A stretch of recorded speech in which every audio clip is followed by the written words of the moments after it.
हा जो GST 1 बघताय तुम्ही, या GST 1 मध्ये हे दिसते ना इन्व्हॉइसेस. या इन्व्हॉइसेसमध्ये जे रजिस्टर्ड पर्सन आहेत ज्यांना सप्लाय केलं आहे त्यांची इन्फॉर्मेशन इकडे दिलेली आहे. दिसते. आता ह्यामध्ये प्रत्येक GST रिसिपियंट डिटेल इन्व्हॉइस किती आहेत दिसत पुढे. इथे 8 आहेत, 7 आहेत, 5 आहेत. ह्याला क्लिक केलं इकडे, हे आतमध्ये दिसते.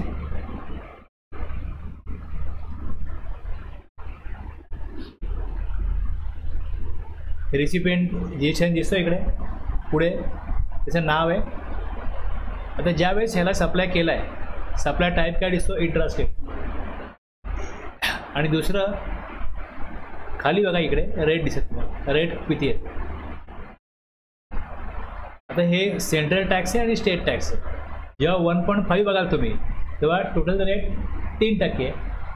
CGST 3 आहे आणि GST 3 आहे. हा इथे 5 आहे, 6 आहे, 12, 18 जेवढे रेट आहेत तेवढे दिसत याच्यामध्ये.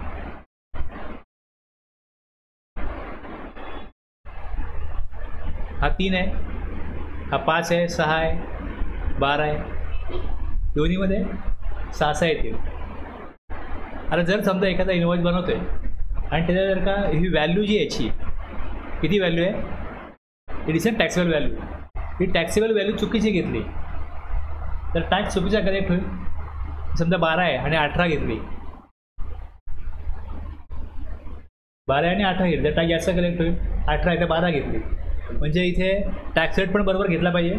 आणि जी व्हॅल्यू आहे इकडे, ही व्हॅल्यू पण समजा 10,000 आहे, ती 8,000 घेतली किंवा 10,000 घ्यायला पाहिजे 12,000 घेतली. म्हणजे व्हॅल्यू जर चुकीची घेतली तर टॅक्स चुकीचा कलेक्ट होईल, जास्त किंवा कमी. रेट पण जर का म्हणजे ज्यावेळेस एखादा व्यक्ती इन्व्हॉइस बनवेल, इन्व्हॉइसवरती काय येतं ही माहिती येते ना सगळी, की सप्लाय कोणाला केला आहे. तर सप्लाय हा B2C केला असेल, सप्लाय जर B2C केला असेल तर इकडे खाली B2C मध्ये मेडिकल शॉप आहे. ते काय करतात, इन्व्हॉइस बनवतात पण त्यांना इन्व्हॉइस वाईज इन्फॉर्मेशन सबमिट नाही करायची. यांना काय सबमिट करायचं आहे की इन्व्हॉइस जेवढे पण असतील 5,000, 10,000, 50,000 जेवढे असतील त्यामध्ये इथे पर्सेंटेज वाईज, स्टेट वाईज आणि रेट वाईज टॅक्सेबल व्हॅल्यू किती आहे, टॅक्स कुठलाही माहिती द्यायची.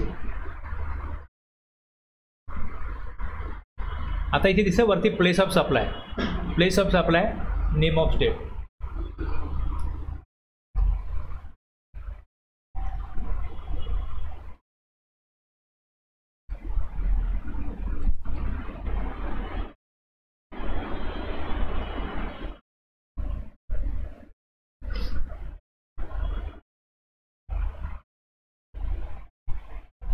आता टॅक्स कुठला लावायचा याकरता एक बघितलं जातं लोकेशन ऑफ सप्लायर आणि दुसरं place of supplier. Location of supplier आणि प्लेस ऑफ सप्लाय हे दोन्ही जर का सेम स्टेटमध्ये असेल तर तो इंट्रास्टेट सप्लाय होतो.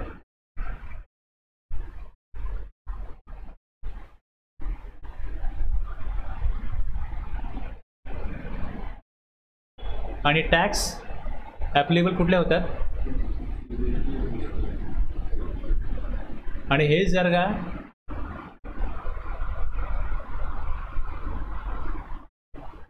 सेम स्टेट नाही आहे, म्हणजे लोकेशन ऑफ सप्लायर हे एका स्टेटमध्ये आणि प्लेस ऑफ सप्लाय दुसऱ्या स्टेटमध्ये. लोकेशन ऑफ सप्लाय महाराष्ट्रामध्ये आणि प्लेस ऑफ सप्लाय जर का गुजरातमध्ये असेल तर मग काय होईल, इंटरस्टेट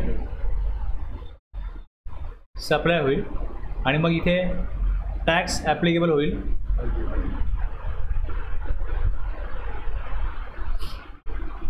आता दोन्हीकडे इंट्रा असो किंवा इंटर असो सप्लाय होईल तर टॅक्स ॲप्लिकेबल होईल.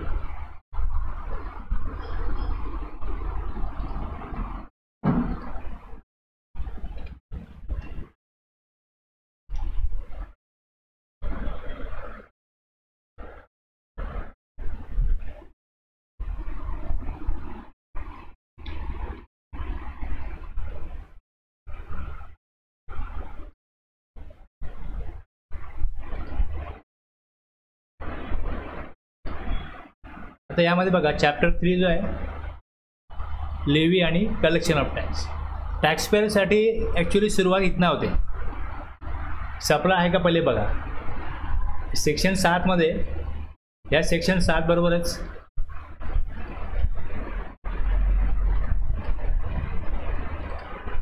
तीन शेड्यूल आहेत. बघा इकडे शेड्यूल 1 आहे. तुम्हाला माहिती आहे का हे शेड्यूल आहे 3 ते माहिती आहे का कोणाला? कोणालाच माहिती ना.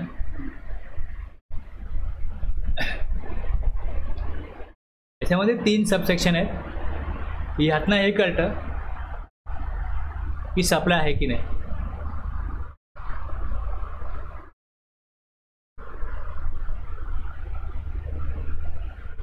सेक्शन 7 जो आहे हा आपण रीड करतो.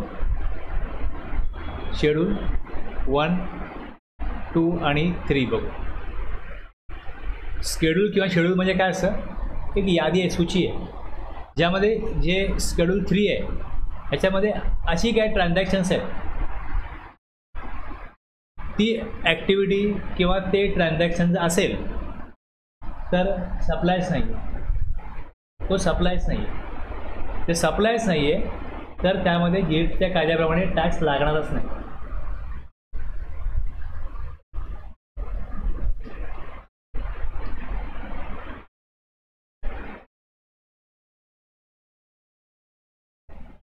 ते क्लिक केलं.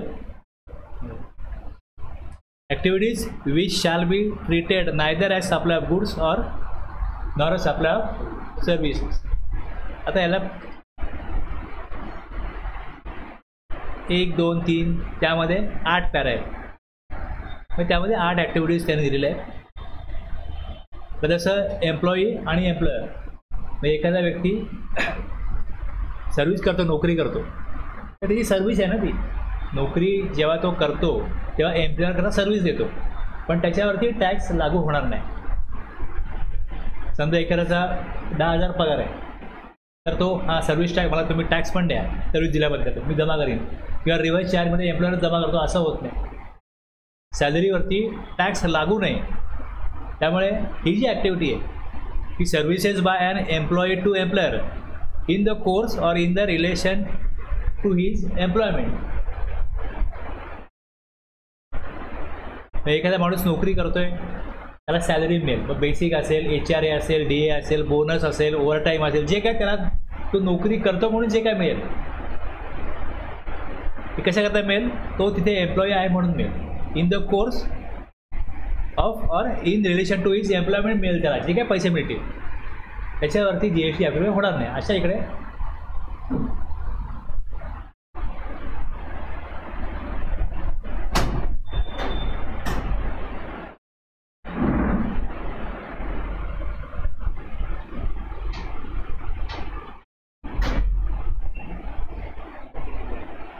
म्हणजे सवळे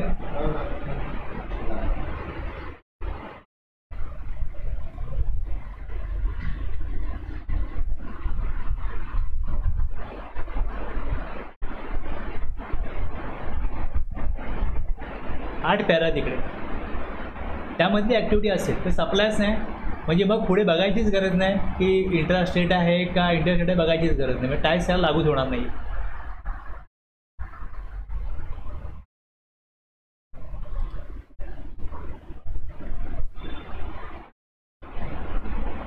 इथे दिलंय सप्लायमध्ये काय काय येतं. सप्लायमध्ये काय काय येतं हे जेव्हा बघतो आपण तेव्हा ह्यामध्ये कन्सिडरेशन असायला पाहिजे. कन्सिडरेशन नसेल तर सप्लाय असू शकत नाही. पण त्यांनी काय केलं इकडे,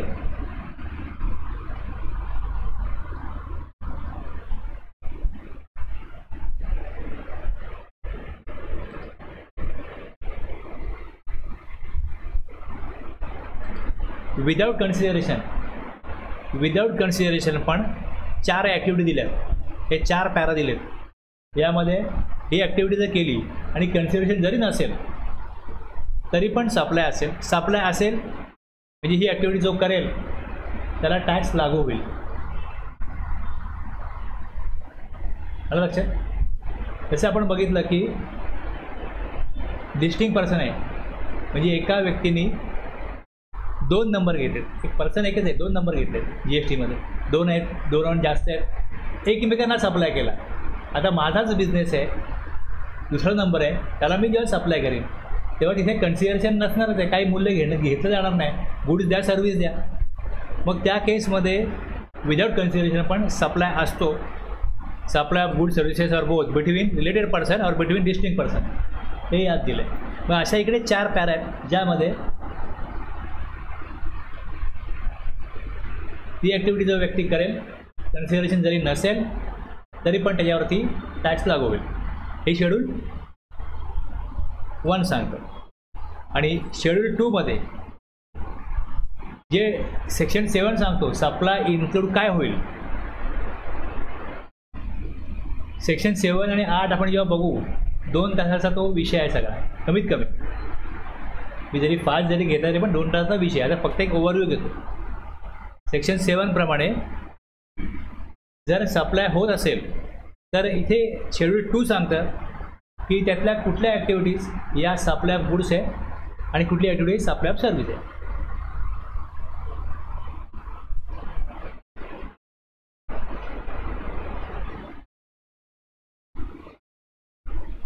तर समजा एखादा मंडप डेकोरेटर आहे, तुम्ही त्याला एखाद्या कारखाना बोलवत असाल, म्हणजे आपल्याकडे काय पूजा असेल काय असेल कार्यक्रम आपण बोलवतो की एक मंडप घाला आणि 50 चेअर आणा. आता ही जी ॲक्टिव्हिटी आहे ही सर्व्हिस आहे का गुड्स आहे. पण त्याच चेअर तुम्ही विकत घेतल्या, आपल्याला चेअर लागतात कारण का आपल्याकडे काय असं आपण एक 50 चेअर घेऊन ठेवू. म्हणजे जर तुम्हाला चेअर परमनंटली ट्रान्सफर झाल्या तर सप्लाय ऑफ गुड्स होईल.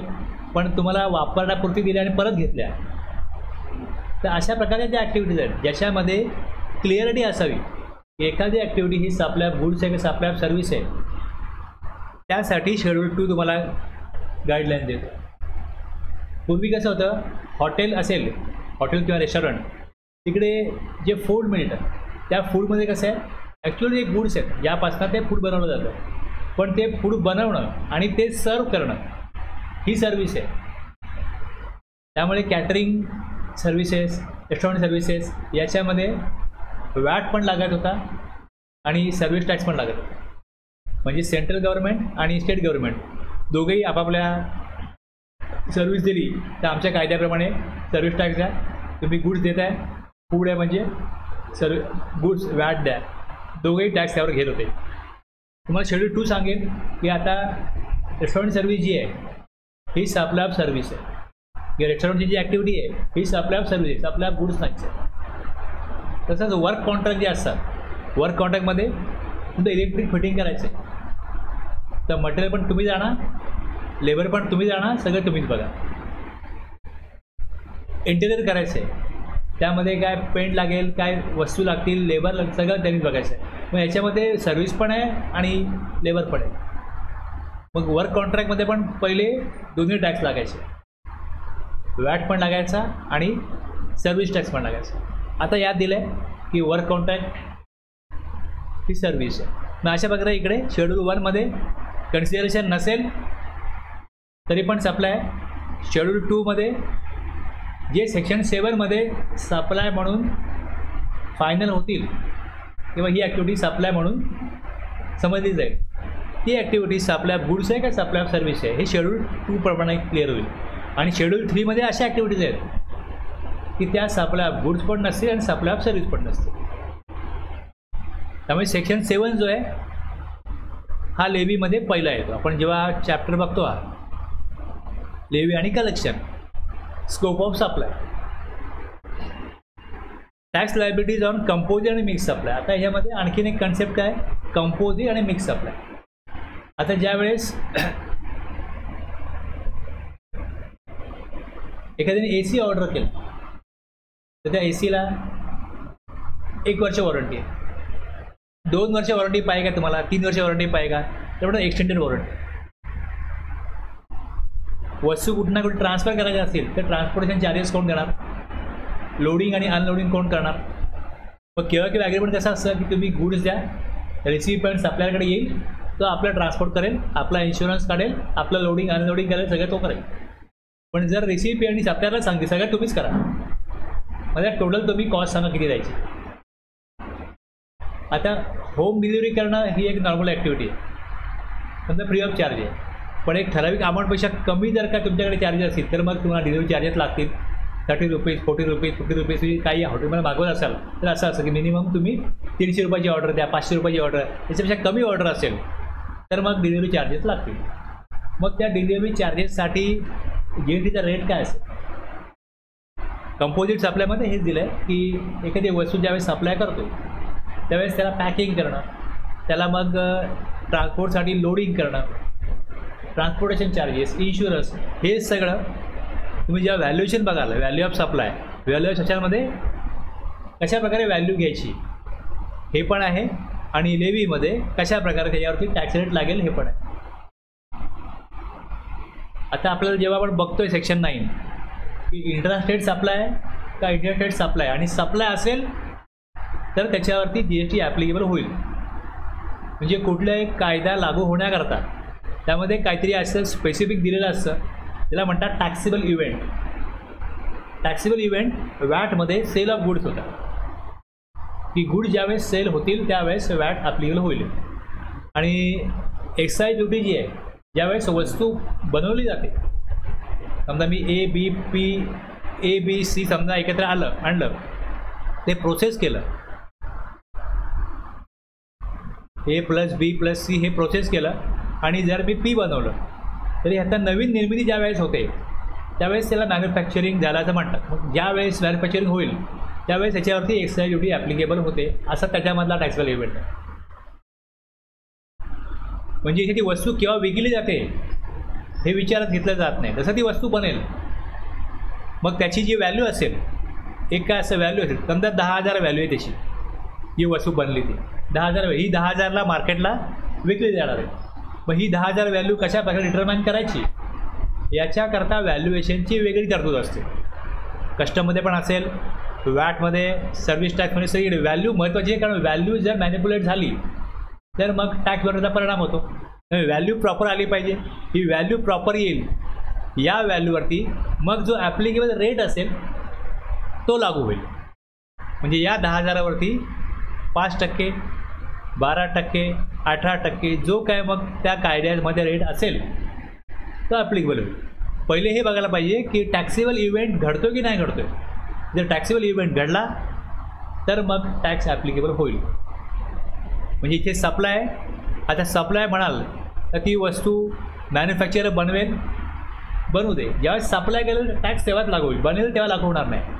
मॅन्युफॅक्चरिंग होईल म्हणजे पूर्वी काय करायला लागायचं, जे मॅन्युफॅक्चरर होते त्यांना एक वेगळं रजिस्टर मेंटेन करायला लागायचं की तुम्ही किती मॅन्युफॅक्चरिंग प्रत्येक दिवशी केलं याचा रेकॉर्ड ठेवा. त्यानंतर तुम्ही ज्यावेळेस ते विकाल त्याचा रेकॉर्ड ठेवा, कारण इनवॉइस बनवा. केव्हा, ज्यावेळेस गुड्स सप्लाय होतील तेव्हा त्यांना इथे सेल ऑफ गुड्स होतील किंवा इनवॉइस बनायला पाहिजे. म्हणजे वॅटच्या कायद्यानुसार त्याचे रेकॉर्ड ठेवायचे, एक्साईजच्या कायद्यानुसार त्याचे रेकॉर्ड ठेवायचे. आता इथे किती वस्तू कधी बनली हे त्यांना त्यांच्या कामगारांना ठेवू शकतात, कधी बनली वस्तू.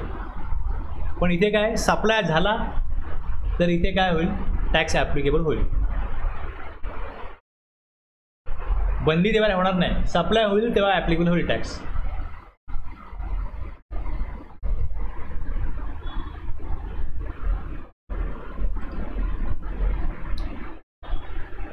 आता एखाद्याला टॅक्स द्यायचा आहे तर मग अकाउंट रेकॉर्ड्स मेंटेन करण्याकरता जी तरतूद आहे ती सेक्शन 35 प्रमाणे आहे. अकाउंट रेकॉर्ड्स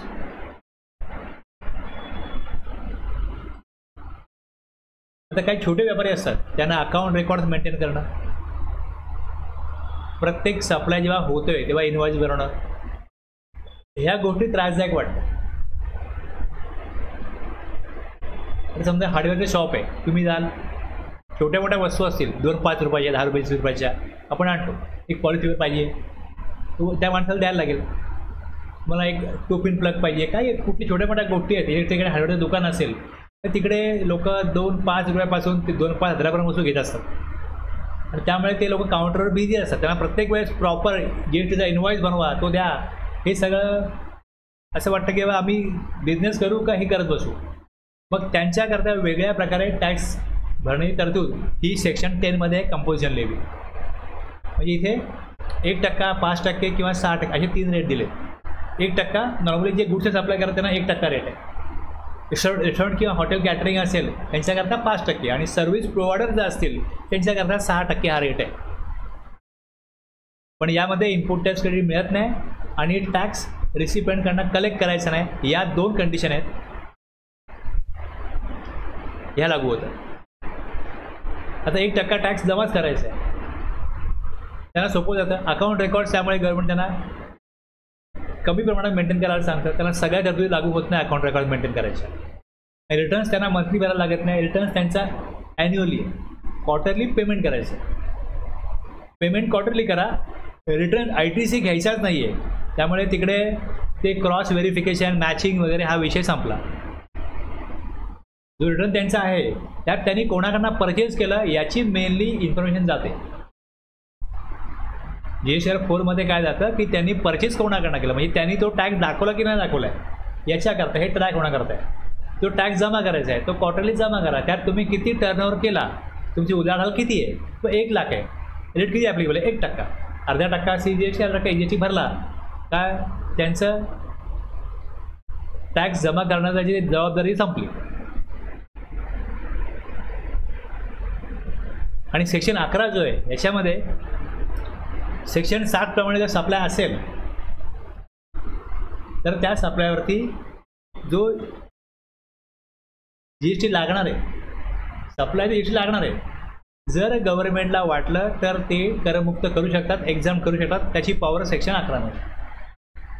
म्हणजे मला पहिले हे बघायला लागेल की माझी एखादी ॲक्टिव्हिटी ही सप्लायमध्ये येते की नाही आहे. जर सप्लायमध्ये येत असेल तर मग मी हे बघीन की ते एक्झाम्प्ट नाही आहे. जर एक्झाम्प्ट असेल तर सेक्शन 23 सांगतो की इलेक्शन घेण्याची गरज नाही, कारण एखाद्याची ॲक्टिव्हिटी जर का एक्झाम्प्ट असेल त्याची उलाढाल किती पण असो, जर एक्झाम्प्ट सप्लाय तो करतो तर त्याला इलेक्शन घेण्याची गरज नाही. आणि सेक्शन 11 सांगतो की गव्हर्नमेंटकडे पॉवर आहे की गव्हर्नमेंट काही एक्झाम करू शकतो. म्हणजे ॲक्टिव्हिटी सप्लायमध्ये येते, पण जर ती ॲक्टिव्हिटी ही लेव्हिएबल असेल तर सेक्शन 9 प्रमाणे तिकडे टॅक्स रेट नोटिफाय होईल की याच्यावरती टॅक्स आम्हाला पाहिजे. मग तो 5%, 12, 18, 28 आहे ते बघायला लागेल, हे लक्षात घ्या. पण जर एक्झाम केलं आहे तर सप्लाय असून पण टॅक्स भरण्याची जबाबदारी नसल्यामुळे तो रजिस्ट्रेशन घेणार नाही. मी एखादा नवीन बिझनेस सुरू केला, असं होऊ शकतं की पहिल्यांदा माझी ॲक्टिव्हिटी एक्झाम्प्ट आहे आणि नंतर टॅक्सेबल झाली. असं होऊ शकतं की पहिले टॅक्सेबल आहे नंतर एक्झाम झाली, कारण की कुठले गुड्स सर्व्हिसेस एक्झाम करायचे हे काय फिक्स नसतं. परिस्थितीनुसार काही गुड्स एक्झाम्प्ट होतात, सर्व्हिसेस एक्झाम्प्ट होतात आणि परिस्थितीनुसार त्याच्यामध्ये एक्झाम्शन विड्रॉ करून त्यावरती टॅक्सेबिलिटी येऊ शकते. त्यामुळे हे वेळोवेळी बघायला लागतं. आता जसं हॉटेलमध्ये राहणं आहे त्याचं जे रेंट आहे, भाडं जे त्यांचं फेअर आहे, टॅरिफ ज्याला म्हणतात, ते 1000पर्यंत जर का असेल तर पूर्वी एक्झाम्प्ट होतं. आता काय झालं की तुम्ही 200 रुपये जरी भाडं असेल तरी पण टॅक्सेबल होतं. ते एक्झाम्शन जे आहे गव्हर्नमेंटने विड्रॉ केलं. छोटी हॉटेल आहेत ज्यांचं टर्नओव्हर 20 लाखाच्या खालीच आहे, छोटे लॉजेस किंवा हॉटेल आहेत, उदाहरणार्थ कमी वार्षिक ते घेणारच. आणि जी हॉटेल मोठी आहेत, म्हणजे गव्हर्नमेंटने क्रायटेरिया पहिले हा लावला होता की कोणी व्यक्ती जेव्हा हॉटेलमध्ये राहायला जाईल तर त्याला GST द्यायला नको.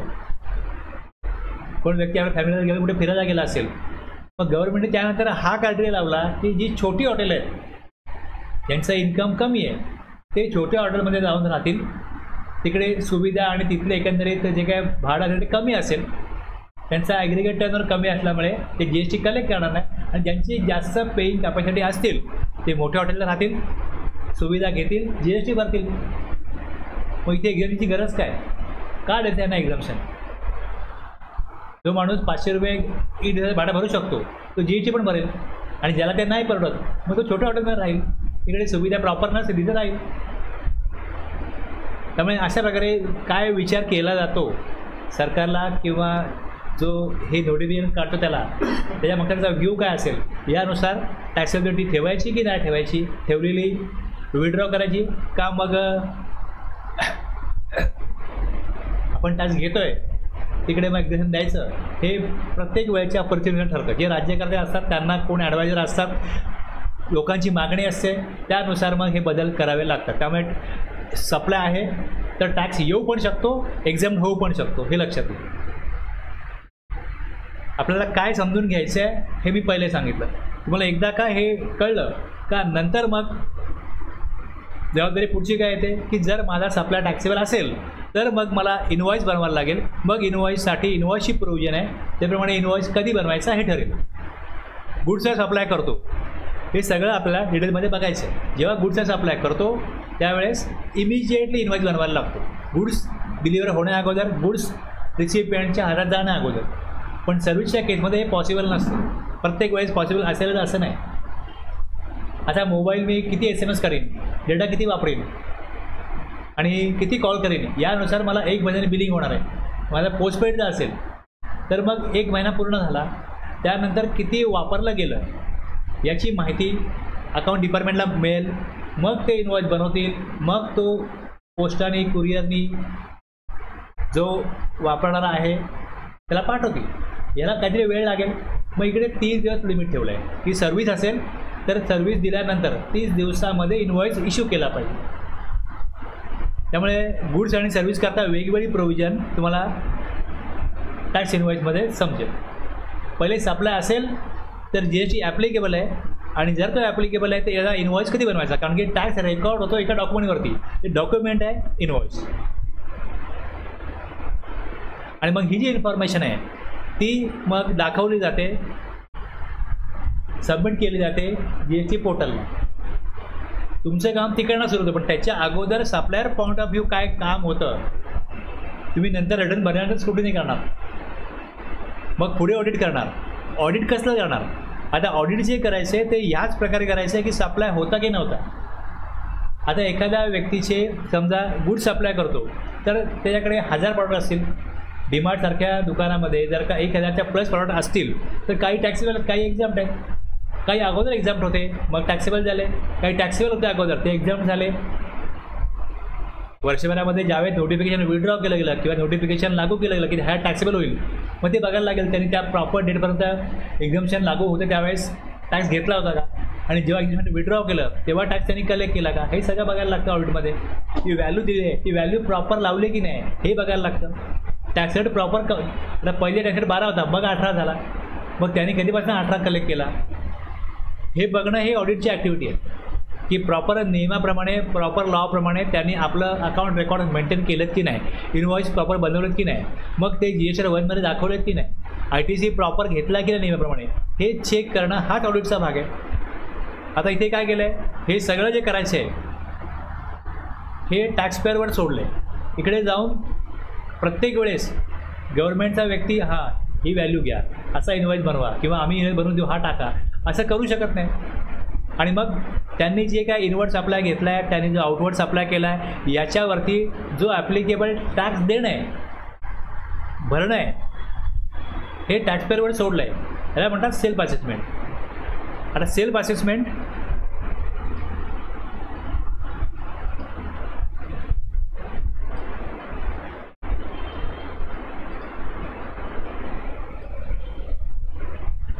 इथे असेसमेंट आहे, सेल्फ असेसमेंट. या असेसमेंटपासनं डिपार्टमेंटचं काम चालू होतं की असेसमेंट ही टॅक्सपेअरवरती आहे आणि म्हणून त्याची मग रिटर्न भरले जी माहिती गव्हर्नमेंटकडे अवेलेबल आहे, म्हणजे e-way bill, GSR 1, GSR 3B याप्रमाणे बरोबर टॅक्स दाखवला गेला आहे की नाही हे स्क्रुटिनीमध्ये कळणार.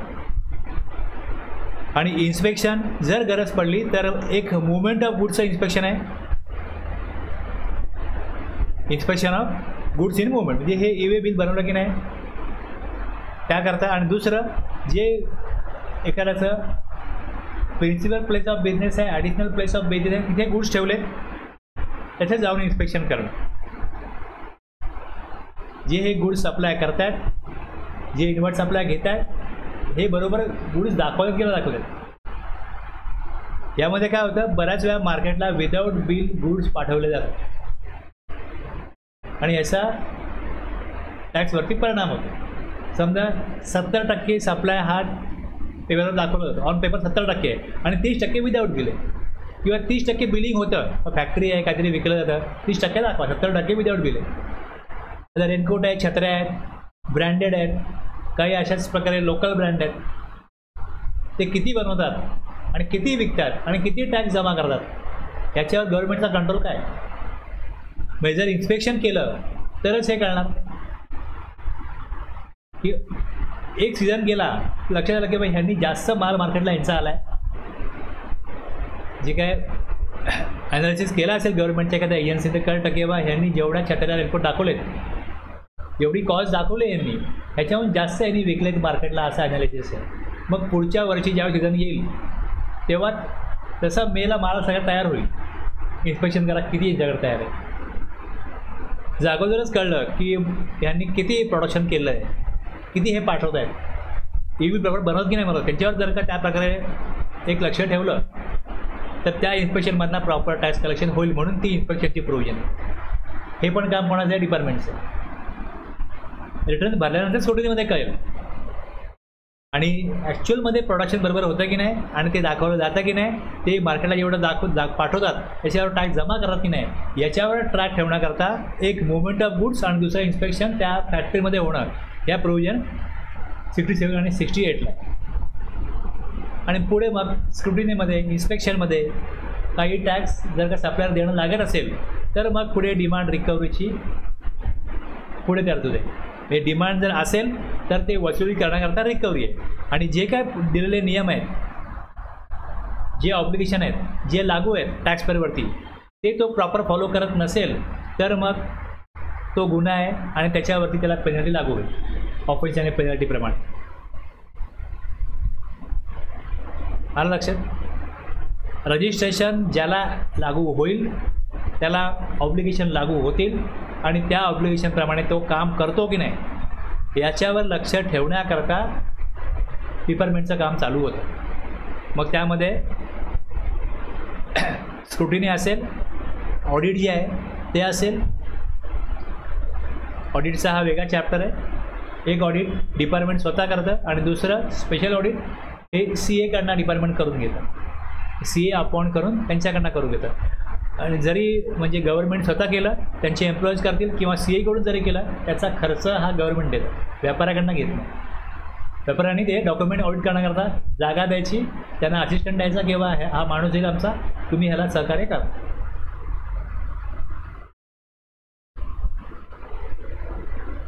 कळलं का.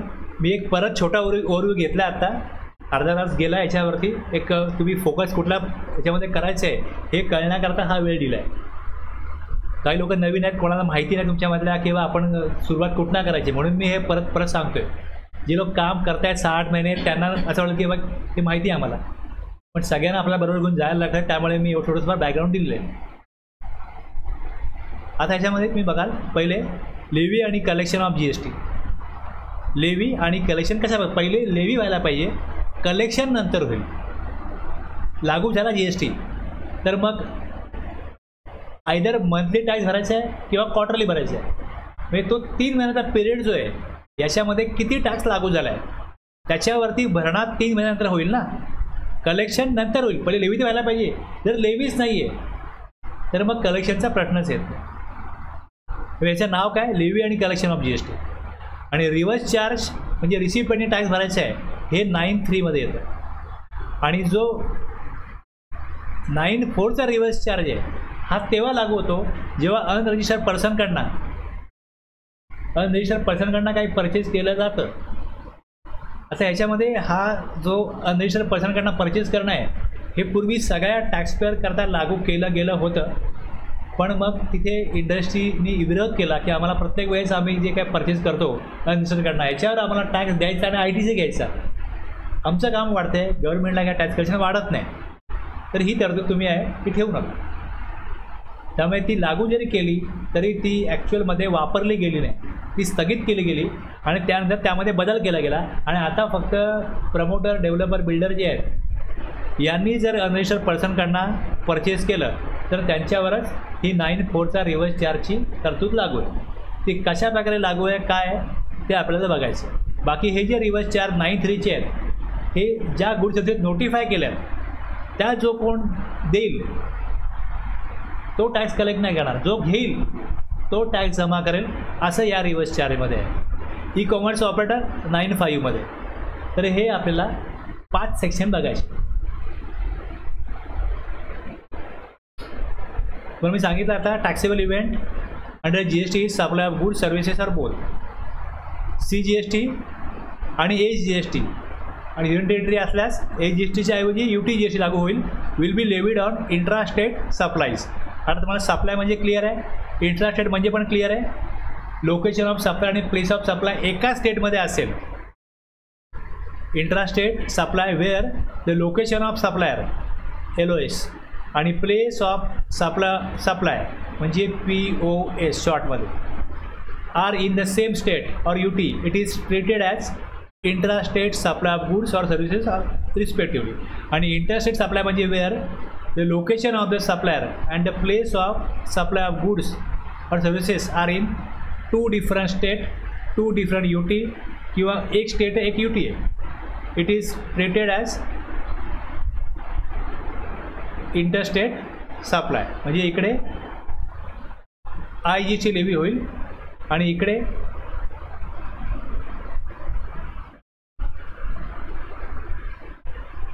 आता आपल्याला हेच बघायचं आहे हे कुठे लिहिलं आहे. तुम्ही आता समोर जे बघताय ना हे कुठे लिहिलं आहे की इंट्रास्टेट सप्लाय आणि इंटरस्टेट सप्लाय. तुम्हाला इकडे यायला लागेल, ॲक्ट काढायला लागेल IGST आणि इथे तुम्ही बघाल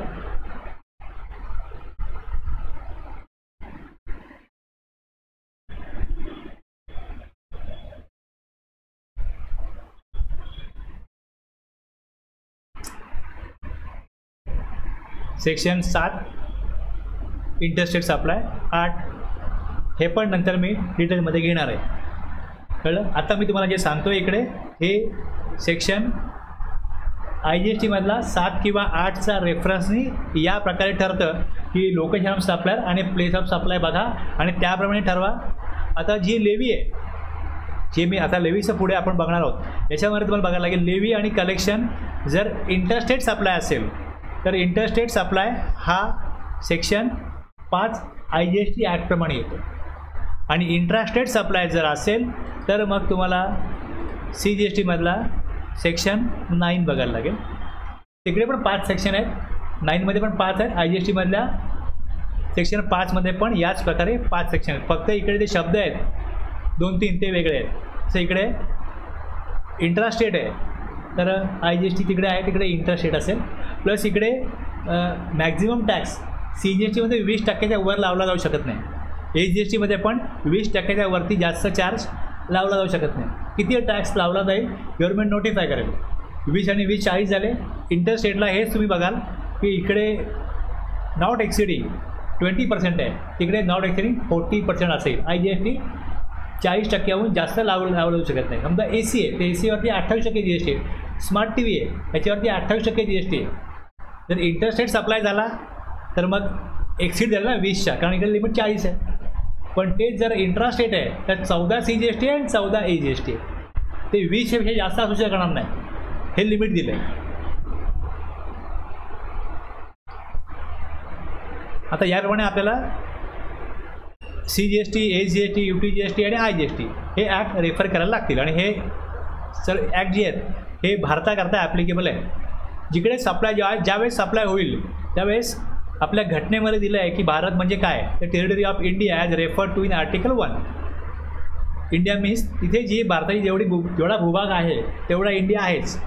तसंच जे पाणी आहे ते पाणी पण भारताचा भाग आहे. समुद्र असतो, समुद्रतळ,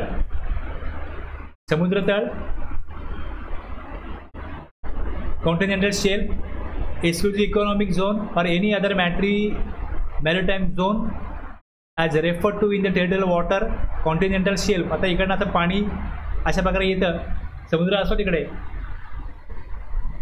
अशा प्रकारे थोडा असा स्लोप असतो, स्लोप होतो आणि मग पुढे खोल समुद्र होतो. परत खाली तिकडे माती असेल समुद्राच्या खाली.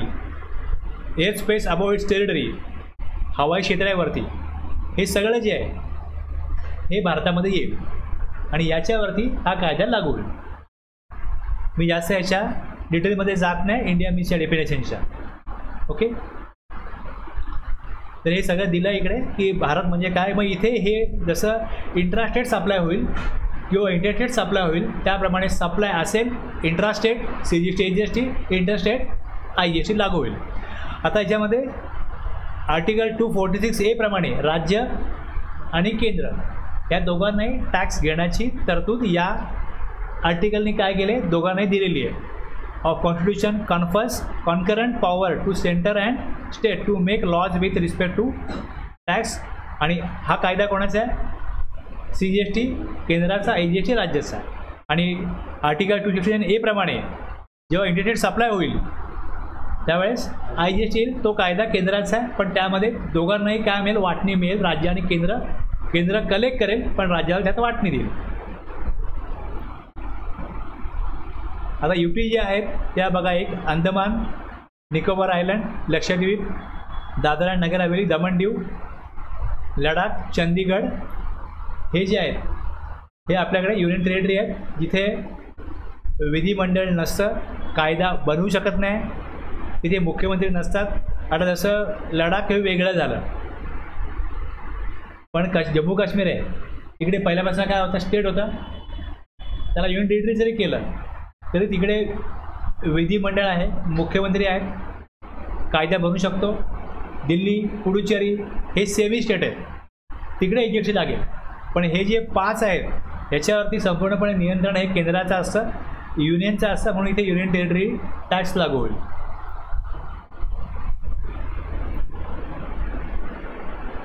हे 5 आहेत सबसेक्शन सेक्शन 9मध्ये. त्याचप्रमाणे 5 सबसेक्शन हे इथे पण आहे. हा जो प्रोविजो आहे हा CGST किंवा IGST ॲक्ट तुम्हाला दिसणार नाही, हा फक्त इकडेच आहे. कशा करताय सांगतो, बाकी तुम्हाला हे सगळं हे सेम दिसेल. आणि खाली 2 प्रोविजो आहेत हे पण दोन्हीकडे आहेत. कळलं. आता आपण एक एक सेक्शन पुढे बघूया.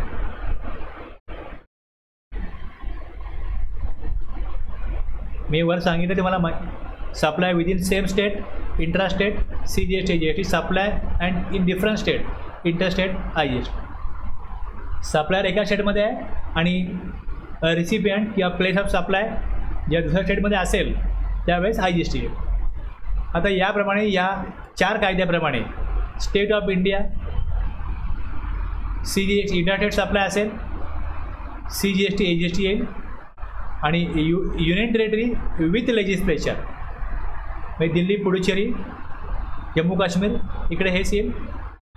आणि युनियन टेरिटरी विदाऊट लेजिस्लेचर इकडे काय येतो, CGST आणि UTGST येतो, तिकडे स्टेट AGST येत नाही. आता जो याच्यामधला पहिला सबसेक्शन आहे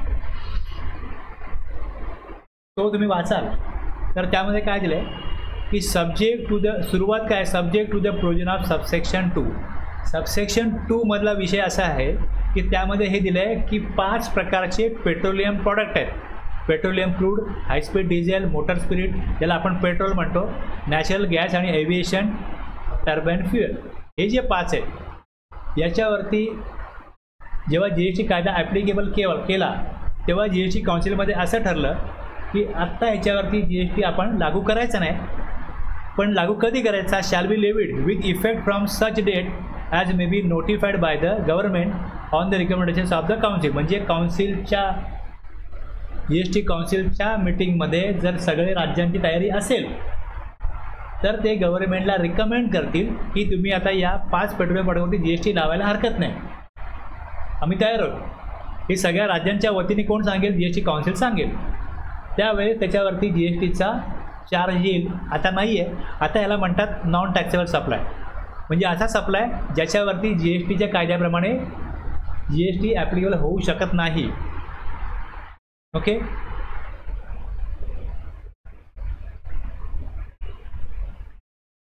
there shall be levied a tax called central, म्हणजे CGST कायदा असेल तर सेंट्रल, आणि जर IGST असेल म्हणजे इंट्रास्टेट सप्लाय झाला असेल, म्हणून खाली काय केलं आपण एकत्र घेतलं ऑन ऑल इंट्रास्टेट जर असेल तर मग CGST, आणि इंटरस्टेट जर असेल तर IGST, कारण सगळं सेमच आहे दोन्ही ॲक्टमध्ये, सगळं सेमच आहे. हे दोन शब्द सोडले तर of good services or both except. आता ह्यात परत एक्सेप्ट काय, अपवाद काय, तर ज्यावेळेस GSTचा कायदा लागू करायचा होता त्यावेळेस राज्यांनी सांगितलं की पेट्रोल हे 5 प्रॉडक्ट जे आहेत आत्ता GSTमध्ये घेऊ नका, पुढे बघू आपण विचार करू.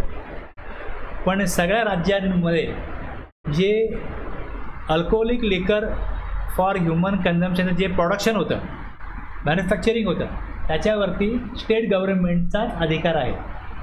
Excise duty alcoholic liquor for human consumption म्हणजे वाईन सोडून बाकी सगळ्याचा मॅन्युफॅक्चरिंगचा जो काय टॅक्स आहे हा सेंट्रल गव्हर्नमेंटला मिळत होता. पण दारूवरती एक्साईज ड्युटी आणि वॅट हा राज्यांचा अधिकार पहिल्यापासून राहिलेला आहे. तर राज्यांनी सांगितलं की हा आमचा अधिकार आहे, हा आम्ही GSTमध्ये आणणार नाही, GSTमध्ये याच्यावरती सेंट्रल गव्हर्नमेंटला आम्ही शेअर देणार नाही. सगळ्या राज्यांची ही मागणी एवढी स्ट्रॉंग होती की त्यामुळे त्यांनी विरोध केल्यामुळे हे ह्यात लिहिलं गेलं on the supply of except on the supply of alcoholic liquor for human consumption. हे GSTच्या कायद्यामध्ये आत्ता भविष्यात कधीही येणारच नाही.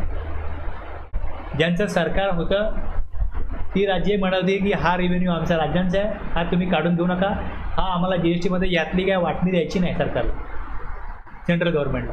त्यामुळे एक्सेप्टमध्ये आलं on the supply of alcoholic liquor for human consumption.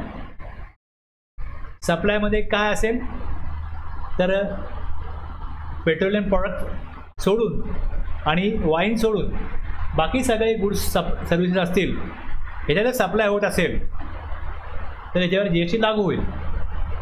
आणि ज्यावेळेस तो लागू करायचा आहे त्यावेळेस तो काय रेटने लागू करायचा आहे तर आणि कुठल्या व्हॅल्यूवर लागू करायचं आहे ते पुढे on the value determined under section 15. Section 15प्रमाणे जी व्हॅल्यू डिटरमाइन केली जाईल, म्हणजे तिकडे एक मेकॅनिझम आहे सेक्शन 15मध्ये की कशा प्रकारे ती व्हॅल्यू तुम्ही काढाल सेक्शन 15प्रमाणे. मग जी व्हॅल्यू त्या सेक्शनप्रमाणे किंवा त्याच्या नियमाप्रमाणे ठरेल त्या व्हॅल्यूप्रमाणे सच रेट नॉट एक्सिडिंग 20%हून CGST कायद्यामध्ये आणि 40%मध्ये IGST कायद्यामध्ये जो रेट मॅक्झिमम रेट दिला आहे. आता ह्यात पण असं होतं की ज्यावेळेस सरकार पक्ष हे तरतूद त्यांना करायची होती त्यावेळेस विरोधी पक्ष असं म्हणत होते की एकच रेट ठेवा, मल्टिपल रेट ठेवू नका, एकच रेट ठेवा. आणि याच्यावरती सरकार पक्षाचा विरोध होता की एक रेट असू शकत नाही. म्हणजे अगोदरच असं आहे की इनडायरेक्ट टॅक्स असा आहे की गरीबाचा श्रीमंत असो तो टॅक्सेबल असेल, तो वस्तू खरेदी करायला टॅक्स द्यायलाच लागतो. त्यात तुम्ही असं म्हणाल की मल्टिपल नको, तर मग इथे हे आणखीनच म्हणजे एक विरोधाभासी होईल की बिस्किटावरती पण 5% टॅक्स आणि AC वरती पण 5% टॅक्स. हे काय प्रॅक्टिकली योग्य वाटत नाही. त्यामुळे ह्याच्यावरती एकमत झालं नाही आणि मग मल्टिपल रेट ठरले. इथे हेच ठरलं की आम्ही एक रेट देऊ शकतो किंवा ह्याच्यापेक्षा जास्त वरचा रेट लावणार नाही. हे होऊ शकतं, पण रेट काय लावावा की 10% रेट ठेवा. काही कंट्री आहे तिकडे रेट मग 8%च आहे GSTचा, काही कंट्रीमध्ये 12%च आहे, तुम्ही पण एकच रेट ठेवा. तर प्रत्येक ठिकाणची परिस्थिती वेगळी असते, लोकसंख्या आणि इतरही फॅक्टर असतात, त्यानुसार सरकारला ते काय प्रॅक्टिकल वाटत नव्हतं. आत्ता जेवढं वॅटमध्ये कलेक्शन होतं आहे त्यापेक्षा कमी कलेक्शन जर GSTमध्ये झालं एक्साईज ड्युटी आणि वॅट तर संपूर्ण इकॉनॉमी कोलॅप्स होईल, सगळ्या डेव्हलपमेंटला खीळ बसेल. जर टॅक्स कमी कलेक्ट झाला तर ते नाही होऊ शकत. त्यामुळे मग इथे मल्टिपल रेट ठेवायचं हे ठरलं आणि मग कुठल्या गुड्सला किती रेट ठेवायचा हे नोटिफिकेशनद्वारे सांगितलं. आणि मग नोटिफिकेशन काढल्यानंतर जर एखादा रेट योग्य नसेल तर आम्ही रिवाईज करू. सरकारने सांगितलं की बाबा 18 लावला आहे, आम्ही 12 करू, 12 आहे तर 5 करू, जर टॅक्सवर ते एक्झाम करू. पण एकच रेट ठेवला जाऊ शकत नाही, रेट रिवाईज होऊ शकतात. एक मॅक्झिमम लिमिट दिलं जाऊ शकतं, ते मॅक्झिमम लिमिट 40% आहे. CGSTमध्ये 20, SGSTमध्ये 20 आणि IGSTमध्ये 40. As may B notified by the government on the recommendations of the council and collected in such manner. कसा कलेक्ट केला जाईल, त्याची काय पद्धत असेल, त्याचे नियम असतील आणि हे कोणाला भरायचे, paid by the taxable person. Taxable पर्सनला हा टॅक्स जमा करायचा, म्हणजे लेवी होईल, तो कलेक्ट होईल, गव्हर्नमेंट कलेक्ट करेल, नोटिफाईड केलेला रेट आणि व्हॅल्यू डिटरमाइन जी होईल सेक्शन 15 प्रमाणे, त्याच्यावरती सप्लाय असेल तर व्हॅल्युएशन करा, तो रेट ॲप्लिकेबल करा आणि तो टॅक्स जमा करण्याची जबाबदारी कोणाची आहे, टॅक्सेबल पर्सनची. आता जो प्रोव्हिजन तिकडे, त्या प्रोव्हिजनमध्ये हे दिलं आहे, provided that the integrated tax on the goods other than the goods as may be notified by the government on the recommendations of the council imported into India shall be levied. आता त्याच्यामध्ये with effect from बघा 1/10/23 जी online money gaming आहे, याच्याकरता हे notification काढलं गेलं. कशा प्रकारे online गेमिंगवरती गव्हर्नमेंटला control करायचं होतं. Import of specified actionable claim of online money gaming will be tax under IGST. याच्यामध्ये हे without applicability of custom duty, म्हणजे इथे कस्टम लागू होणार नाही, तर इकडे GST लागू होईल. पण ज्यावेळेस कस्टममध्ये गुड्स येतात, कस्टममध्ये जेव्हा गुड्स येतात तेव्हा त्याचं व्हॅल्युएशन कस्टम ॲक्टप्रमाणे होईल.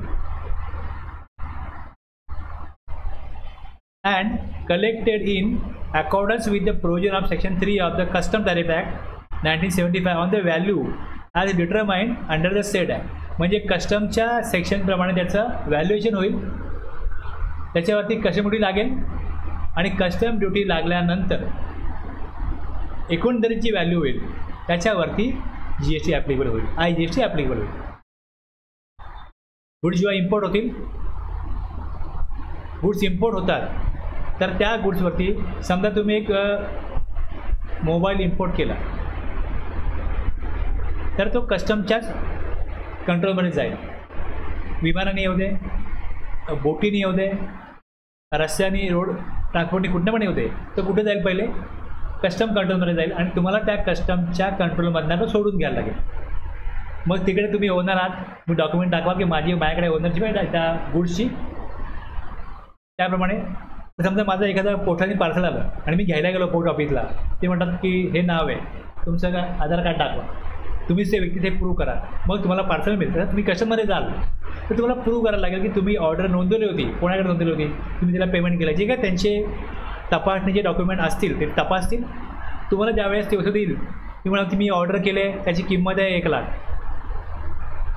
मग ते म्हणून 1,00,000 तुम्ही त्यांना पेमेंट केले, कस्टम ड्युटी जी आहे ती भरायला लागेल, ती भरा, मग तुम्हाला ते वस्तू मिळेल. मग त्याच्यावरती कस्टम ड्युटी प्लस IGSTची लेवी होईल. मग व्हॅल्युएशन जे काय 1,00,000वर लावायचं आहे तिकडे कस्टम ड्युटी किंवा GST, त्याचं व्हॅल्युएशन कस्टमच्या कायद्याप्रमाणे होईल, ना की सेक्शन 15 GST आहे.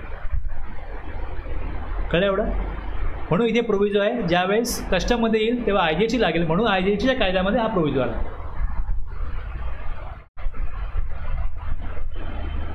इथे आपला फॉरवर्ड चार्ज संपतो. यामध्ये बघा कसं आहे, सेक्शन 9192 प्रमाणे तुम्हाला काय कळलं की supply of alcoholic liquor for human consumption is outside the purview of GST. कायमस्वरूपी ह्याच्यावरती GST लागणार नाही. आणि petroleum product currently kept out of the scope of GST. आत्ता ते GSTमध्ये नसले तरी भविष्यामध्ये जर का GST काउन्सिलने निर्णय घेतला तर ते GST त्याच्यावरती लागू होईल. The value of CGST which tax shall be levied will be as per CGST Act section 15, that is the provision of value of supply. आणि IGSTमध्ये ज्यावेळेस इम्पोर्टेड गुड्स इम्पोर्ट होतील, कस्टममध्ये जातील, व्हॅल्युएशन कस्टमच्या कायद्याप्रमाणे होईल आणि त्यावरती IGST ॲप्लिकेबल होईल. जे रेट नोटिफाय केलेत गव्हर्नमेंटनी, जे रेट नोटिफाय केलेत ते IGSTमध्ये रेट आहेत 0.25, 3%, 5%, 12, 18, 28 आणि त्याच्या अर्धा CGST अर्धा IGST. त्याप्रमाणे तुम्हाला इकडे या प्रकारे अर्धा आकडा दिसेल. 12 आहे तर इकडे 6 आहे, तिकडे 18 आहे, 9 आहे, 28 आहे, 14 आहे. Okay, no GST on alcoholic liquor for human consumption आणि 5 petroleum product. Payable by taxable person, जो इंट्रास्टेट सप्लाय करेल तर CGST जमा करेल, इंट्रास्टेट सप्लाय करेल तर IGST जमा करेल, व्हॅल्यू डिटरमाइन करेल सेक्शन 15च्या तरतुदीप्रमाणे, आणि इम्पोर्ट ऑफ गुड्स असेल तर व्हॅल्युएशन होईल कस्टम ॲक्टप्रमाणे. बस एका व्ह्यूमध्ये कळलं सगळं. सप्लाय असेल गुड्स सर्व्हिसेसचा कुठला पण तर त्याच्यावरती टॅक्स लागू होईल. इंट्रास्टेट असेल तर CGST AGST आणि इंटरस्टेट असेल तर IGST. आता एक्झाम सप्लाय ज्या म्हणतो आपण, एक्झाम सप्लाय या टर्म लक्षात घ्या. आता वरती इकडे शब्द आला टॅक्सेबल पर्सन. काय इकडे शब्द आला? आपण जेव्हा हे बघितलं त्यावेळेस टॅक्सेबल पर्सन हा शब्द घेतला गेला. केव्हा केव्हा शब्द येतो टॅक्सेबल पर्सन, केव्हा केव्हा शब्द येतो रजिस्टर पर्सन. या दोनमध्ये काय फरक वाटतो तुम्हाला? रजिस्टर पर्सन आणि टॅक्सेबल पर्सन यात काय फरक वाटतो? हां,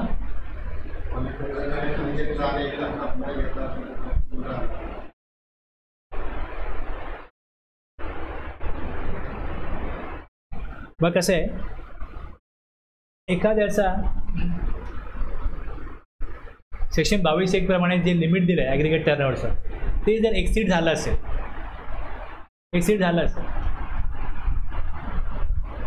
तर रजिस्ट्रेशन तो देण्याकरता ॲप्लिकेबिलिटी जी यावेळी लागू झाली तो प्रोसिजर करेल, ॲप्लिकेशन देईल, आणि ॲक्च्युअलमध्ये त्याला ज्यावेळेस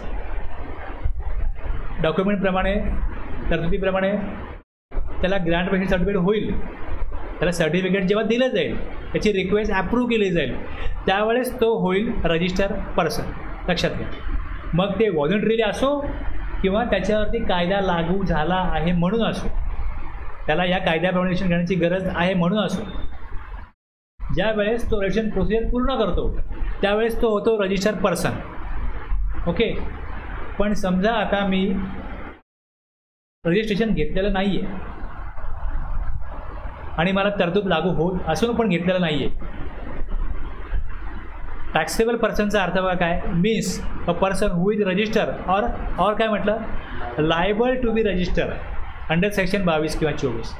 म्हणजे जर मी सप्लाय केला आहे पण माझ्याकडे रजिस्ट्रेशन नाही आहे, जर इथे असा शब्द असा की रजिस्टर पर्सन म्हणजे माझ्याकडे नंबर असेल तर मी टॅक्स देणे, आणि जर तिकडे शब्द आहे टॅक्सेबल पर्सन म्हणजे मला सेक्शन 22 प्रमाणे किंवा 24 प्रमाणे तरतूद लागू झालेली असून पण मी या कायद्याप्रमाणे रजिस्ट्रेशन घेतलेलं नाही आहे, पण जर सप्लाय केला आहे तरतुदीप्रमाणे मला टॅक्स द्यावा लागेल. टॅक्सेबल पर्सनने काय येतं? स्कोप वाढतो. लक्षात घ्या की टॅक्स कोणी द्यावा? टॅक्स रजिस्टर पर्सनने द्यायचा आहे. याचा अर्थ एखाद्याने त्याची लायबिलिटी तो लायबल असून पण, तो पात्र असून पण GST नंबर घेतलेला नाही आहे, पण तो पात्र होता तिथपासून ते तो नंबर त्याला मिळेल तिथपर्यंत त्याला टॅक्स हा द्यावाच लागेल. हे जर ठासून सांगायचं असेल तर तिकडे शब्द आला पाहिजे टॅक्सेबल पर्सन. ITC कोणाला मिळेल? रजिस्टर पर्सनला ITC मिळेल. तुम्ही जेव्हा ITC बघा तिकडे शब्द तो वापरला आहे की जर तुम्ही रजिस्ट्रेशन घेतलेलं असेल, रजिस्टर पर्सन असाल तर ITC मिळेल. म्हणजे कुठल्या स्कोपमध्ये कुठल्या प्रकारे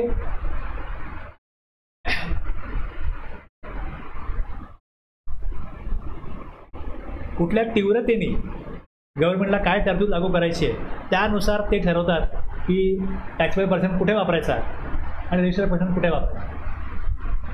दोन्हीमधला फरक लक्षात घ्या. दोन्हीमध्ये फरक लक्षात घ्या. टॅक्सेबल पर्सनचा स्कोप हा जास्त वाईड आहे की ज्यामध्ये GST नंबर नाही आहे पण मी राज्याबाहेर सप्लाय केला. सेक्शन 24 म्हणतो तुम्ही गुड्स राज्याबाहेर पाठवले, IGST जमा करण्याची लायबिलिटी आलेली आहे. 1 लाखाचे जाऊ 10 लाखाचे जाऊ किती पण जाऊ तेवढा टॅक्स मी देणं लागतो. जर टॅक्सेबल पर्सन हा शब्द आला तर ते लागतो. पण ITC केव्हा मिळेल की मी सगळ्या प्रोसिजर पूर्ण केल्यात, माझ्याकडे सर्टिफिकेट आहे, मग मला काय मिळेल? मग पुढच्या अटी शर्ती आहेत त्याप्रमाणे ITC मिळेल. पण ITC घेण्याकरता रजिस्ट्रेशन घेतलेलं असणं गरजेचं आहे. पण टॅक्स देण्याकरता रजिस्ट्रेशन घेतलेलं असणं गरजेचं नाही. तो लायबल झाला, पात्र झाला, टॅक्स द्या. फरक लक्षात घ्या. नॉन टॅक्सेबल सप्लाय याच्यावरती GSTची आकारणी होऊ शकत नाही तो, आणि एक्झाम म्हणजे एक्झाममध्ये पण गव्हर्नमेंटला टॅक्स मिळत नाही आणि नॉन टॅक्सेबलमध्ये पण गव्हर्नमेंटला टॅक्स मिळत नाही, पण दोन्हीमध्ये फरक आहे. इथे गव्हर्नमेंट सप्लाय करतोय पण गव्हर्नमेंटने एक्झाम केलं, इथे सप्लायमध्येच येत नाही. गव्हर्नमेंटच्या सप्लायच्या आपल्या लेवीच्या GST कायद्याच्या स्कोपमध्येच येत नाही सप्लायच्या, म्हणून नॉन टॅक्सेबल आहे. आणि एक्झामचा अर्थ असा आहे की सप्लाय आहे पण गव्हर्नमेंट एक्झाम करू इच्छितो, करमुक्त करू इच्छितो, एक्झाम्प्ट आहे. टॅक्सेबल सप्लाय म्हणजे ज्याच्यावरती सप्लाय आहे, गव्हर्नमेंटला टॅक्स घ्यायचा आहे, means a supply of good services और both which is leviable to tax under CGST. या 5 टर्म तुमच्या क्लिअर पाहिजे की एक्झाम सप्लाय काय, टॅक्सेबल सप्लाय काय, नॉन टॅक्सेबल काय, टॅक्सेबल पर्सन, रजिस्टर्ड पर्सन. आणखीन एक शब्द आहे झिरो रेट सप्लाय. आता हे 3 जे आहेत, एक एक्झाम्प्ट सप्लाय,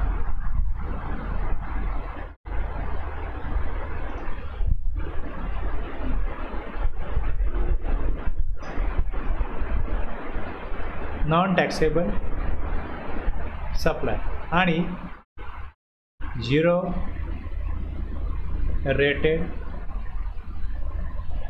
सप्लाय, हे टॅक्स पेयरला सारखेच वाटतात.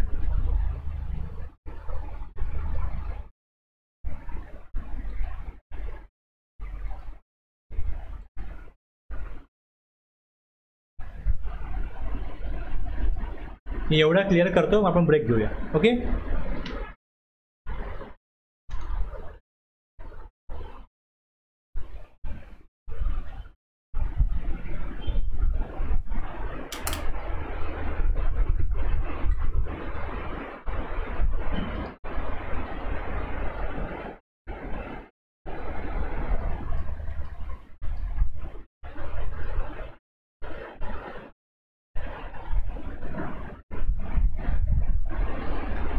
आता इथे बघा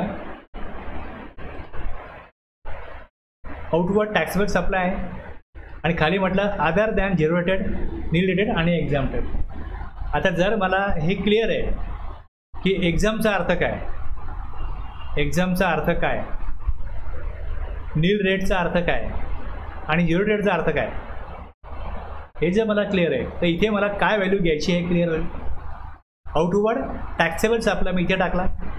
आता एखादा टॅक्सेबल सप्लाय आहे पण तो सेजमध्ये करतो, special economic zone SEZ says, किंवा एक्सपोर्ट करतो, तर त्याला म्हटलं जातं झिरो रेटेड सप्लाय. आता ह्याच्यामध्ये इथे अमाऊंट टाकायची. जर मी स्पेशल इकॉनॉमिक झोनमध्ये सप्लाय करतो इथे देईन, एक्सपोर्ट करतो इथे देईन आणि पुढे IGSTच आहे.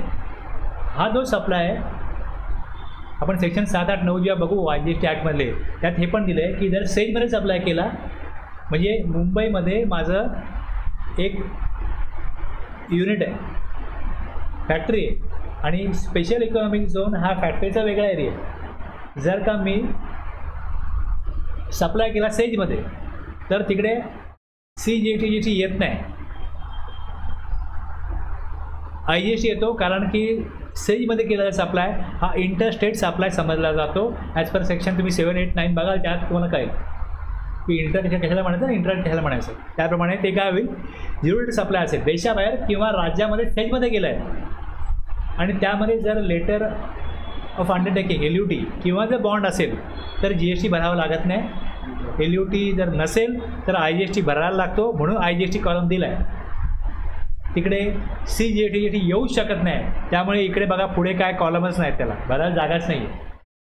आणि नील रेट किंवा एक्झाम म्हणजे जर का सेक्शन 9 प्रमाणे काही गुड्स आहेत त्याचा रेट नोटिफाय केला नील, एक्झाम नाही केला, रेट नील, तर मग तो इकडे दाखवा अदर आउटवर्ड सप्लाय, किंवा सेक्शन 11 प्रमाणे तो करमुक्त केला तर इकडे दाखवा. टॅक्सेबल Aमध्ये, Bमध्ये, सेजमध्ये किंवा एक्सपोर्ट केलं तर Bमध्ये आणि Cमध्ये नील रेट किंवा एक्झाम तर इकडे. Dमध्ये परचेस केला आहे ज्याच्यावरती रिसिपियंटला टॅक्स द्यायचा आहे, हा सेलवरचा टॅक्स आहे.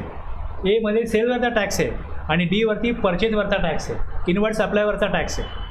आणि non GST outward supply petroleum product आणि वाईन शॉप हे जे एखादा असेल तर त्याची फक्त इथे व्हॅल्यू द्यायची आहे, बाकीचं पुढच्या कॉलममध्ये टॅक्स लागू होत नाही GSTमध्ये, त्यामुळे ते कॉलम ब्लँक आहे, ते काय टाकायचं नाही.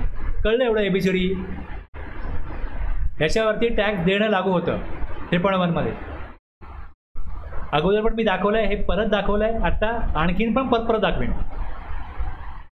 म्हणजे समोर जेव्हा मी हे दाखवतो तुम्हाला, तुमच्या माइंडमध्ये ही इमेज आहे ना, ही अशी स्टोअर झाली पाहिजे की 3.1 म्हटलं का तुम्हाला हे पाठी दिसले पाहिजेत ABCD.